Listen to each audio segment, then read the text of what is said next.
Hi friends, कसे आहात? सर्व मजेत आहात ना? मजेतच असायला हवं. आज आपण ओल्या हळदीचं लोणचं 2 प्रकारे करून पाहणार आहोत. खूपच टेस्टी आणि हेल्दी आहे. हळद ही आपल्यासाठी खूपच बहु औषधी आहे. त्यासाठी आपण सर्वप्रथम जो मसाला आहे तो बनवणार आहोत. त्यासाठी धणे, बडीशेप, जिरे आणि मोहरी मी मध्यम गॅसवर छान अशी भाजून घेतली आहे बघा. अशा प्रकारे भाजून घेतल्यानंतर त्याचा स्वाद खूप छान लागतो आणि मी घरचाच मसाला बनवला. त्यानंतर मी असा जाडसर मिक्सरमध्ये फिरवून घेतला आहे. तुम्हाला जर मिळाली तर मोहरीची डाळ पण वापरू शकता, पण म्हटलं मोहरी आहे, आपली देशी मोहरी होती, छान म्हटलं त्याची वापर करावा. अशा प्रकारे पावडर बनवून ठेवली. त्यानंतर बघा मी 200 ग्रॅम हळद आणि 100 ग्रॅम आलं घेतलं आहे. हे बघा, अशी हळद असते, आल्यासारखी दिसते पण ती आतमधून पिवळी असते बघा.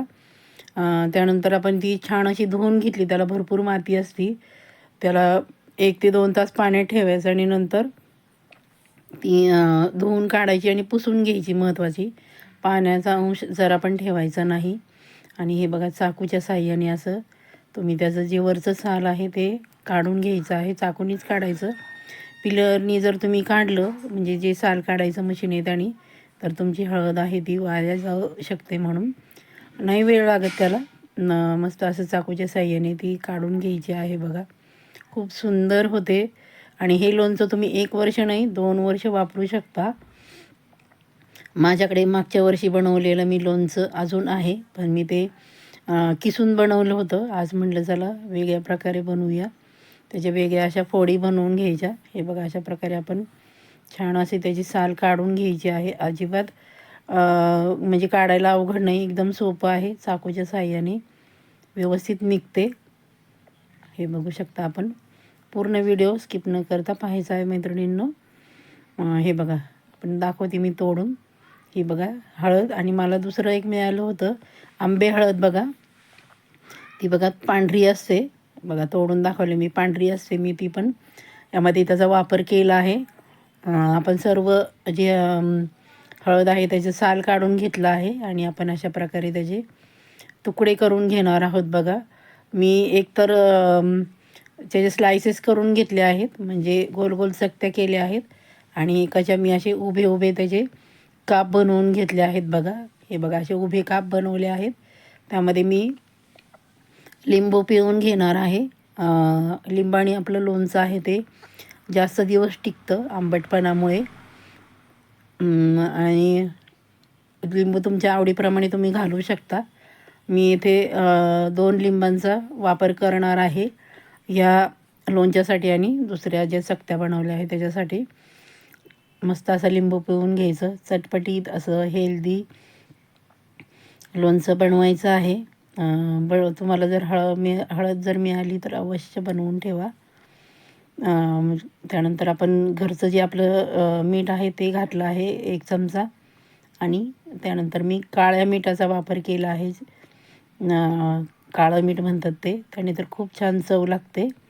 हिंग घालून घेतला आहे. आणि त्यानंतर आपण हिरवी मिरचीचे तुकडे घालून घेणार आहे, कारण मुरल्यानंतर त्यातली मिरची खूप छान लागते. आणि जे आलं आहे ते मी किसून घेतलं आहे बघा. अशा प्रकारे ते किसून घेऊन आपण त्यामध्ये ट्रान्सफर केलं आहे. आणि लसूण पण घालणार आहोत, कारण हे लोणचं मुरल्यानंतर त्यातली मिरची आणि लसूण एवढा छान लागतो ना, खूप सुंदर लागतो. अशा प्रकारे आपण सर्व एकत्र करून घ्यायचं आहे जिन्नस. मस्त अगदी हेल्दी रेसिपी आहे. तुम्हाला जर ओली हळद जर मिळाली तर अवश्य बनवा. खरं सांगायचं तर आमच्या इकडे ओली हळद मिळत नाही. आमच्या समोर मामी आहेत, त्यांचं माहेर आहे वाई. मग त्यांच्याकडनं मागवून घेतली होती मी.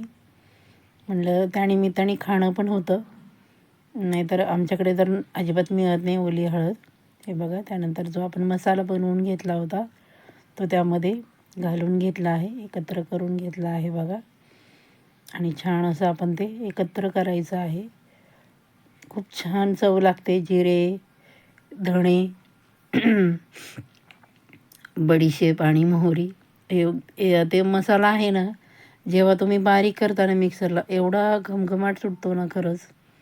शक्यतो तुम्ही कुठलं पण लोणचं बनवा, घरगुती मसाला बनवा, छान लागतं. त्यानंतर हे बघा, मी अशा चकत्या पण बनवून घेतल्या आहेत. त्यामध्ये आपण चवीप्रमाणे आपण घरात जे वापरतो रेग्युलर मीठ ते घालून घेतलं. काळं मीठ घातलं आहे 1 चमचा. मिठाचं प्रमाण थोडं जास्त ठेवायचं, म्हणजे आपलं लोणचं आहे ते जास्त दिवस टिकतं. लाल मिरची पावडर घातली आहे 1 चमचा. हिंग घालून घेतला आहे मी. आणि लसूण आवडीप्रमाणे तुमच्या, कमी जास्त कसं तुम्हाला आवडेल तसं.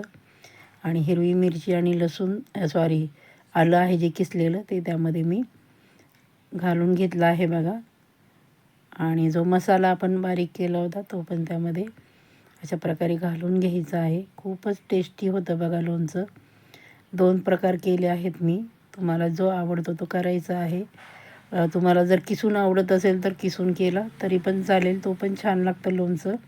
तुम्हाला जर तो व्हिडिओ पाहायचा असेल तो अपलोड केलेला आहे, तो तुम्ही पाहू शकता. त्यानंतर लिंबू, ह्यामध्ये पण मी लिंबू पिळून घेणार आहे आवश्यकतेनुसार. तुम्हाला हे माझ्याकडे मोठे लिंबू होते, मग मी 2च लिंबाचा इथे 2 लिंबाचा वापर केला आहे. आणि ते चकत्या होत्या त्याला 2 लिंबांचा वापर केला आहे. आणि ही लिंबाची साल आपण टाकून द्यायची नाही, ती आपण त्याचे पीसेस करायचे आणि तेच पुन्हा आपण लोणच्यामध्ये ट्रान्सफर करणार आहोत. बघू शकता आपण अशा प्रकारे आपण त्याचे पीसेस केले आणि ते आपण एकत्र करून घेणार आहोत.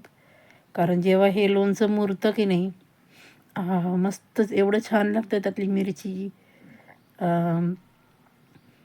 लसूण आणि ते लिंबाची फोड एक नंबरच लागतं बघा. त्यानंतर ह्यामध्ये लिंबाच्या फोडी घालायच्या राहिल्या होत्या, त्या घालून घेतल्यात. छान असं एकत्र करून घेतलं आहे. मस्तच अगदी खूप छान असं लोणचं तयार होतं. मी सर्वप्रथम तेल कमी घालणार आहे. झाकून ठेवलं होतं बघा. एक वाटीच सुरुवातीला घालणार आहे आणि नंतर मी तेल चांगलं कडकडीत गरम करून घेतलं. 1 वाटी घालून घेतलं आहे. छान असं मिक्स करून घेणार आहोत आपण. तेलाचं प्रमाण तुम्ही नंतर वाढवू शकता. मी सुरुवातीला कमी घातलं आहे आणि नंतर थोड्या दिवसांनी मी पुन्हा कडकडीत गरम करून तेल घालणार आहे. त्यानंतर मी ह्यामध्ये गूळ घालणार आहे. म्हणजे गुळाने छान असं चव लागते लोणच्याची. म्हणजे जसं आपण आंब्याचं लोणचं बनवतो ना, त्याप्रमाणेच मी बनवलं आहे. छान असं मिक्स करून घ्यायचं बघा. खूप सुंदर आणि चव तर 1 नंबरच लागते. अशा प्रकारे अवश्य करून बघा मैत्रिणींनो. आणि केल्यानंतर कसं झालं हे मला सांगायला अजिबात विसरायचं नाही. मी तुम्हाला बाउलमध्ये सर्व करून दाखवते बघा.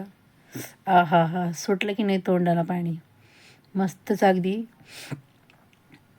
ओल्या हळदीचं लोणचं. हळद मिळाली तर अवश्य मैत्रिणींनो करून बघा. आणि कसं झालं ते मला केल्यानंतर रिप्लाय द्यायला अजिबात विसरायचं नाही. हे आपलं उभ्या चकत्यांचं लोणचं आहे. आपण बघा सर्व केलं आहे. त्यानंतर हे आपलं गोल चकत्या केल्या आहे. त्यामध्ये पण मी तेल घालून घेतलं आहे. तेल नंतर आपण पुन्हा जास्त घालणार आहोत. त्यानंतर गूळ घालून आपण छान असं मिक्स करून घेणार आहोत. खूप सुंदर होतं आणि चव तर 1 नंबरच लागते बघा. आणि हळद ही आपल्यासाठी खूप औषधी आहे. सर्व आजारांवर रामबाण उपाय आहे. त्यानंतर गूळ घालून घेतला आहे बघा मी. आणि छान असं आपण हलवून घ्यायचं आहे. गूळ तुमच्या आवडीप्रमाणे तुम्ही घालू शकता. मी छोटे चमचे, म्हणजे हा जो आहे चमचा, ते 2 चमचे घातले आहे. दोन्ही पण ह्याच्यामध्ये 2-2. तुम्हाला आवडेल त्याप्रमाणे तुम्ही घालू शकता. हे बघा छान असं आपण हलवून घेतलं आहे. बाउलमध्ये ट्रान्सफर करतो आहे. खूपच मस्त टेस्टी असं आपलं ओल्या हळदीचं लोणचं तयार झालं आहे मैत्रिणींनो. अशा प्रकारे तुम्हाला जे आवडेल त्याप्रमाणे तुम्ही लोणचं बनवू शकता. अप्रतिम अशी लोणच्याची चव. हे बघा चकत्यांचं लोणचं आहे आणि हे आपली गोल ज्या चकत्या आहेत त्याचं लोणचं आहे बघा. खूपच सुंदर आणि एक नंबरच चव लागते बघा. अशा प्रकारे अवश्य करून बघा. ते उभ्या चकत्या केल्या आहे ते काचेच्या बरणीमध्ये भरून घेतलं आहे बघा. आणि जे गोल चकत्यांचं केलं होतं ते माझ्याकडं काचेची बरणी एकच शिल्लक राहिली होती. त्यानंतर जे गोल चकत्यांचं केलं होतं ते मी प्लास्टिकच्या बरणीमध्ये ठेवलं आहे भरून. अशा प्रकारे भरून ठेवायचं आहे. आणि नंतर आपण 4-8 दिवसांनी त्यात पुन्हा कडकडीत गरम करून तेल घालून ठेवायचं आहे. म्हणजे लोणचं आपलं 1 वर्ष नाही 2 वर्ष छान टिकेल. चला तर मग पटकन एक लाईक करा, छानशी कमेंट करा. रेसिपी आवडली असेल तर तुमच्या मित्रमैत्रिणींमध्ये शेअर करायला अजिबात विसरायचं नाही. स्वस्त रहा, मस्त रहा, आपली आणि आपल्या कुटुंबाची काळजी घ्या. आणि छान छान व्हिडिओ पहा, छान छान कमेंट करा, हाईप करा. सर्वांचे मनापासून खूप खूप धन्यवाद. छान छान आपलं हेल्दी असं ओल्या हळदीचं लोणचं. Bye bye.